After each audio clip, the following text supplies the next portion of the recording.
folks, and welcome back to my F1 22 driver career mode. My name is Chris and welcome along to the Belgian Grand Prix. Now here's a look at the standings.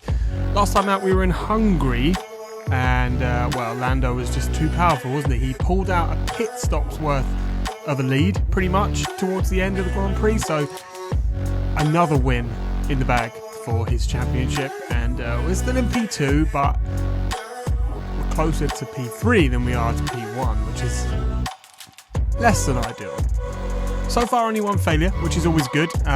Reliability is definitely looking good, but we are going to take penalties at Belgium because A, it's one of our better tracks, and B, it's a good track for overtaking.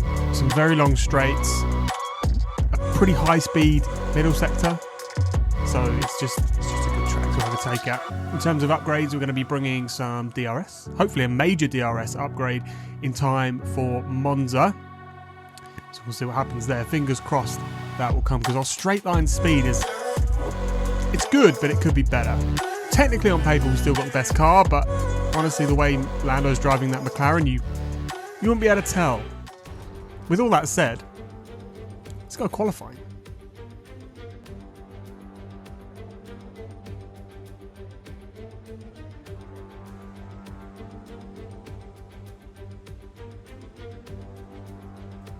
And on to the track we come for our first flying lap. Weather's looking good for this weekend. No rain is forecast, which is nice because at the start of the season I think we had like 3 or 4 races back to back with changeable conditions. So it's been nice having some dry races. Purple through sector 1 then. It's looking pretty good. As I said, we are generally pretty fast around this track. We've got good downforce and decent straight line speed. The straight line speed could be better. So we're gonna work on that over the next few races with that DRS upgrade that's hopefully coming from Monza. That'll be good. Good words. That'll be good. So we're coming up towards the line for our first lap. What's it going to be? P3, 5/100ths off Gasly, and that's where we stay.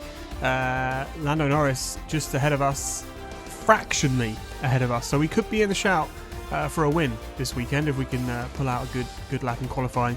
Losing Alonso, Stroll, Schwartzman, Latifi, Joe, usual suspects. I mean, the divide between the top 5 teams and the bottom 5 teams is huge in this season, which is unfortunate because it's always good to see a compact field, but it's not all we've got, unfortunately. Anyway, back out for Q2. We should be able to do all the sessions on a single run, hopefully, because the other guys don't seem to really improve with the used set of tyres that you get, so as long as we can put a lap together, we'll be good. And of course, being such a long lap, the tyre wear is pretty high around here, so completely missing the apex at the chicane there. Not ideal, but let's see what we can put together as we come towards the line. P4, 2/10 away from P2, so bit of work to do, 2 and a bit tenths away from Lando at the end of that session, but it's okay. We just needed to get into the top 10. It's all that matters at this stage. Yuki Tsunoda out, Alex Albon, Mick Schumacher, Magnussen and Verstappen. The Williams has kind of fallen off a bit. He was getting that Williams sometimes into Q3 at the very start of the season, so not ideal for them, but it is what it is. In Q3 though, we're not going to run. There's no point. We've got engine penalties. I just said we could be in for a shout of the win. We're going to have to do a phenomenal job because I completely forgot that we've taken engine penalties. So yeah, if we want to win, we've got to have a sensational race. Maybe hope for a safety car or 2, but we'll see how it plays out. Here's Daniel Ricciardo. He's having a great time at the moment. Currently sat in 2nd position in the Ferrari, which is up there, but it's not been the best car. So Lando all the way down in 6th. We'll see what he can do as he comes up towards the bus stop chicane. In through he goes, hitting the apex, unlike we did in Q2. And what can he do as he comes up towards the line? Is he going to put it on pole position? Not quite. Confusing, because he ended up putting it on pole position. I guess he must have gone out again and done another run and improved his time just enough to pip Charles Leclerc to the pole position. Carlos Sainz in 3rd. Pierre Gasly all the way down in 6th. We're classified 10th, but of course we're going to be starting from the back. Welcome along then to the Belgian Grand Prix, the race that gave us the maiden victory for the Jordan team back in 1998. And in the same team, the phenomenal debut of a young Michael Schumacher. There's always something special just around one of the many corners of this fan favourite circuit. So here we are once again, ready to go racing through the Ardennes forest. 4.35 miles of long straights, fast corners and massive elevation changes.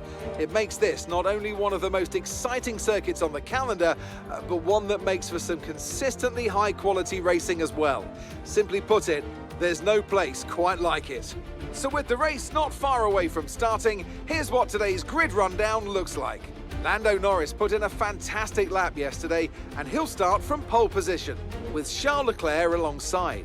Moving on to the rest of the grid, we have Sainz, Russell, Sergio Perez and Gasly, Ocon, Ricciardo, Oscar Piastri and Yuki Tsunoda, Albon, Mick Schumacher, Kevin Magnussen and Verstappen, Fernando Alonso, Stroll, Robert Schwartzman and Nicolas Latifi, Joe and Marshall.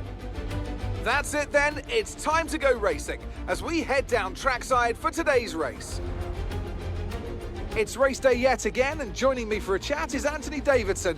And our racers are certainly in for a rough day today. What will you be watching out for as they head into turn one? Well, the start of the race is always one of the most nerve-wracking parts. You have to hope that everyone is able to get off to a clean start, and this is possibly the trickiest part of the entire race. So many drivers in such a small space, and finding your braking point into turn one as well. It's a testament to the driver's skill that there aren't more incidents.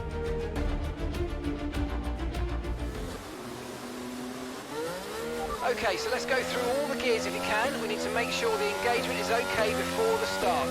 We're going to want to put some temperature into the tyres and brakes. We need to keep the engine cool though, so don't go too high with the revs. Let's do this then, shall we? Coming up towards the line after the formation lap. From the back of the grid, medium to soft, I think is going to be the play here because the tyre wear is high, but it's not too high. So we should be okay. Patiently waiting for the beginning of this race. Lando Norris on pole position, Charles Leclerc just behind. It's lights out and we are racing in Belgium. Good start for Lando as you would expect, and he pulls straight over to defend that first place, and we are just going to patiently head into turn one, maybe creep one round the outside of Latifi in the Audi, but it's not quite going to work out just yet. Zhou though did find himself losing a position there to Latifi himself, so yeah, not ideal. Side by side up the hill though. Charles Leclerc and Carlos Sainz, ex-teammates of course. Not anymore. Not anymore. They are ex-teammates. They're not teammates anymore, so it doesn't really matter what happens here. They can just go racing. Carlos Sainz is going to come out ahead of that one potentially, but Charles got the inside line as it switches direction. Switches direction again, and Carlos Sainz does come out on top. George Russell as well, battling, I think, Perez behind potentially, I think that was. I didn't quite see who that was, but it looked like a Red Bull. Back on board with us, we are going to dive down the inside of not one but two cars, Guan Yu Zhou and Latifi. Get ourselves up into P18, and that's two positions down already in the first lap. If we can keep this rate going, we could be on for a win. But of course, the deeper we get into the race, the more the field spreads, the harder it gets. So we've got to clear as many as we can as quickly as possible in this first few laps, and then we can crack on with chasing down the front runners. Let's see what we can do as things unfold.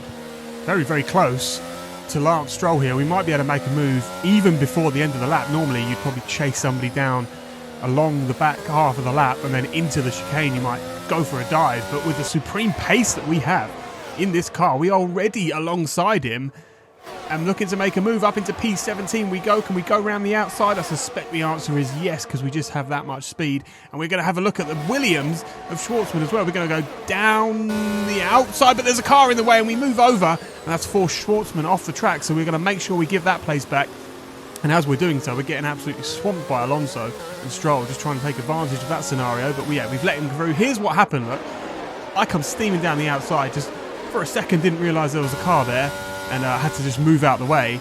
And I wasn't going to get stopped, was I? Let's face it. And it forced him off the track. And I think he's got a penalty for that. He's got a 5-second penalty for cutting the corner because he didn't slow down enough. So the FIA have thought that he's gained an advantage from that. And it's unfortunate, but yeah, now we're going to overtake him and we're going to get on with this. And he'll have to deal with that, unfortunately. So purple through sector 1. We are catching the rest of the guys there. And you can see the field hasn't really spread yet.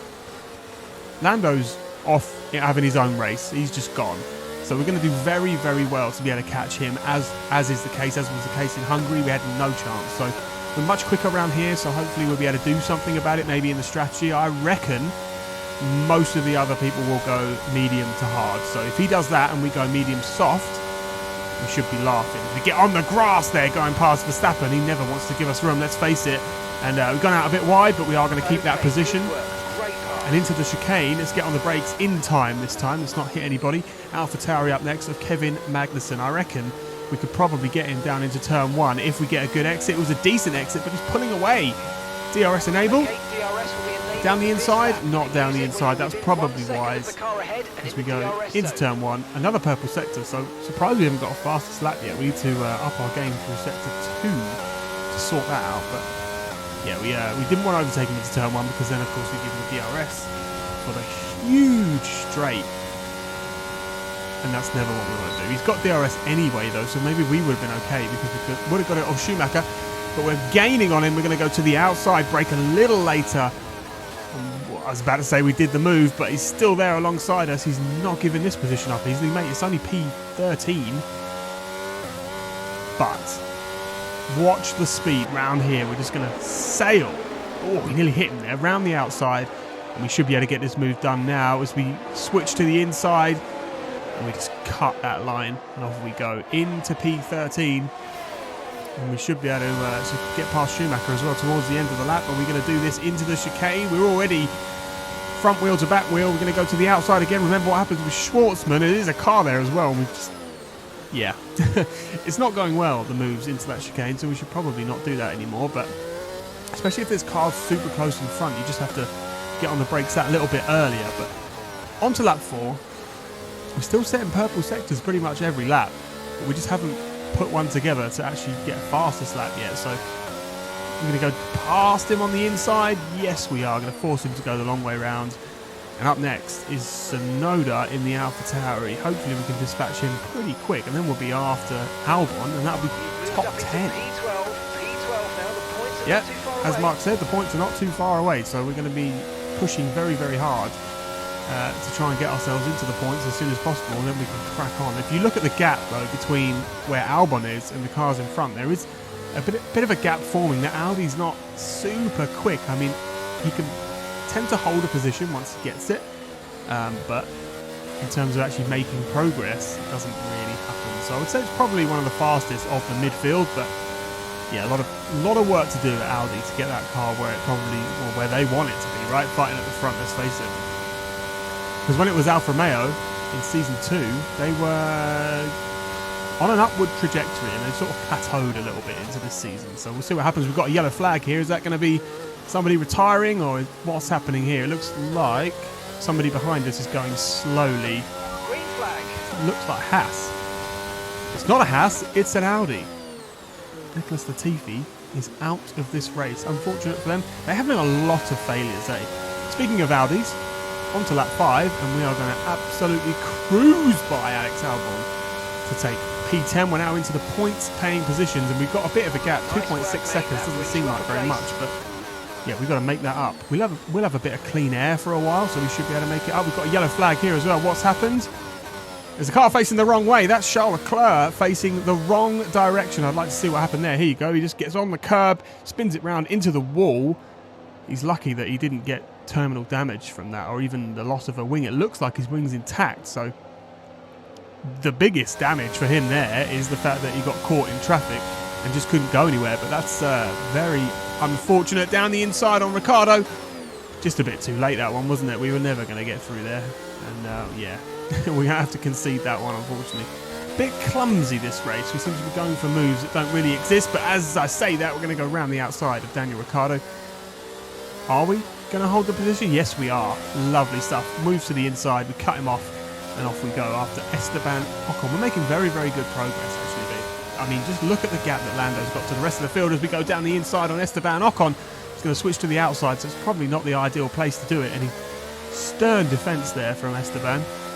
But you've seen how much speed I can carry around this corner, so we're going to make the most of that and go round the outside just like we did to Ricciardo. Are we going to get it done, cut him off? Textbook? Yes, it is. And off we go, yeah. Still on the track, all good. And Piastri up next. He's had a bit of a up and down season so far, hasn't he? He's either pretty well in the points or just nowhere in that Renault. But it is his rookie season, so I suppose you could expect that from him. But we're going to take his position, hopefully, as we get DRS and deploy a bit of battery up the hill. Can we get him here? I think we're a little bit too far back. Are we going for it? We are. We're going down the inside, forcing him to go a little bit deep. And that's going to compromise his exit on the next 2 corners, hopefully. And then we'll be able to cruise by. Perhaps we're not going to go for the outside again. No, we're going to go down the inside, almost making contact there as we push him wide a little bit. But we are through. No contact. All good. And now we've only got quick cars ahead. Pierre Gasly's up next in the same car as us. Wondering what strategy he's on actually. Is he going medium hard or is he going medium soft like we are? One of the Red Bulls, that's Perez into the pit lane. We're coming into the pit lane as well. So there's no way we're going soft, hey? We must be doing medium to hard. And I thought we would be doing medium soft. Interesting. Yeah, there you go. White wall hard tyres going on. Perhaps then. And away we go. No problems. Very smooth. Mercedes. Interesting. So maybe what the team have thought here is that we come in a little bit early, get out of any major traffic, and then just go off and do our thing. But that hasn't really worked. Oh, no, it has. It has worked quite well because Gasly's not pitted yet. I don't know he has. He's got hard. So I'm all over the place today. Of course he's pitted. He's on hard tyres and he was on mediums a minute ago. We're on lap 12 now, and that threw me off a little bit. Anyway, we've gone for the undercut, is the long story short there, and now we're going to try and get past our teammate, who hopefully will give us enough space to do so. It looks like he's going to, and we're going to get past him on the run down into the bus shop chicane. And we're going to send one on Perez. Thinking about it, but we were just a bit too far back to really make that work at that stage. And plus we've got Gasly behind, so we've got to defend that one as well. Have got DRS though, so we should be able to get past him pretty sharpish, I would imagine. And then we'll be in the running to go after the podium positions that are not that far ahead. Russell is up there in P3. I would imagine, yeah, it must be Sainz because we've already overtaken Ricciardo up in second, and Lando's in a world of his own. So I'll be impressed if we can catch him, but you never know. We are cutting through this field like nobody's business. So let's see what we can do. On Sergio Perez, we're going to go to the outside. Yes, we are. Deploy a bit of battery. Get late on the brakes.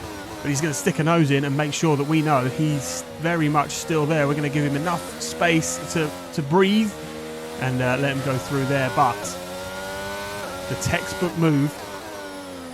Oh, as we nearly make contact with his rear wheel there. We should be able to go down the inside here. We do. We give him just enough space and no more. And off we go up into P4. Podium positions next on our checklist today. Speaking of, towards the end of the Grand Prix now, lap 19. And we're chasing down George Russell. I reckon we should be on for a podium. To the inside. We usually go to the outside there. We're on the grass again. They just don't like to give room along here. And we are going to take that position. Thank you very much. We're up into the podium paying positions now. And now we've got to get signs. Oh, that's not going to help, is it? Russell's going to just take that back in an instant. We're going to have to give him plenty of room there. Bit of a slide as we get on the exit. And he is going to take that position back. So that was not as clean as I hoped it would be. But we will get DRS for the very, very long straight. So that's good. I was about to say we could get signs in a couple of laps, but I just don't think that's going to happen now with that moment. So we're probably going to have to accept that P3 is the best that we can do here. And we're just going to have to absolutely dump the battery, stick on the DRS and just go for it. You can see signs ahead, but it's just that little bit too far, I think. More grass for us. Those poor tyres have seen more grass than tarmac, it feels like today, as we go down the inside, which obviously switches to the outside. But crucially, we've got the move done on lap 20, and that should be booked in now. We should be good to go and hopefully pull out a bit of a gap. Final lap though, we've just set a fastest lap of the race, so a bit of clean air has done wonders for our pace. And we have caught signs, which is very unexpected. I didn't imagine that would be happening today after starting from the back. But here we are. We've caught him. I reckon we're about to overtake him as well. We're obviously going to get DRS here. He's got nothing apart from battery. We've still got some left over. So So we're going to just cruise by. That was a bit clumsy on the grass yet again. And can we go around the outside? He's going to stick his nose in, isn't he? He's going to keep it there. Yes, he is, but we got it done. We're up into P2 from the back of the grid. That's unbelievable. Definitely not going to catch Norris. Not 6.7 seconds ahead, that's for sure. But as we come down to the final corner then, here's Lando Norris taking the bus stop chicane for the final time to win yet another Grand Prix in this season here of driver career. And here we are taking yet another P2 as we come across the line. Sainz are very, very close behind. Beautiful performance from McLaren today. Anthony, tell me, what was it that helped them achieve this success? I think a large part of the result comes down to temperament. They were able to keep their heads when everyone around them was losing theirs, and that's allowed them to get the best out of the car, to maximise the strategy, and to stay out of trouble.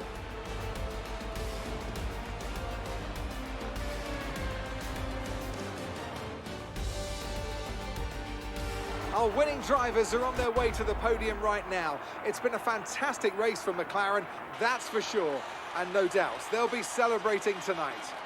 That was a clumsy race for me. Despite the result, I feel like 50% of the moves I was making were just a little bit heavy-handed. And, I mean, they worked, right? So it is what it is. But as far as racecraft is concerned, I wasn't very happy with that. But we move. We've got plenty of races to hone our skills. I would say the championship's a little bit out of reach. Mathematically, it's possible, but we pretty much need Lando to just DNF from the rest of the races to get a shout there. But we'll go P2. We'll go for P2 this season, and then we'll focus on developing the car, developing our skills for next season, for redemption, hopefully. But I say that so early. I mean, we've still got plenty of races to go. It could all turn around. Stranger things have happened in this sport, so we'll see what happens. But 215 points then is his total at the top of the table, and we are just behind with a 72-point gap. George Russell, 105 points. So as I said earlier, we're closer to P3 than we are P1, so we need to really keep an eye on who's in P3 and perhaps P4. Carlos Sainz is only a point behind Russell at this stage, so they're coming for us, and our P2. P2 with the constructors as well. McLaren absolutely running away with that one. Anyway, Zandvoort next. That's a fun track. I had real trouble with that one in F1 2021, but I've come to really like that track. So that'll be a fun Grand Prix. Hopefully we can go for the win, get some good points on the board, and who knows, maybe Lando's fortunes will change. We'll see. Plenty more to come in this season. If you like this video, leave us a like, drop us a comment below, subscribe if you're new, and I'll see you for the next one.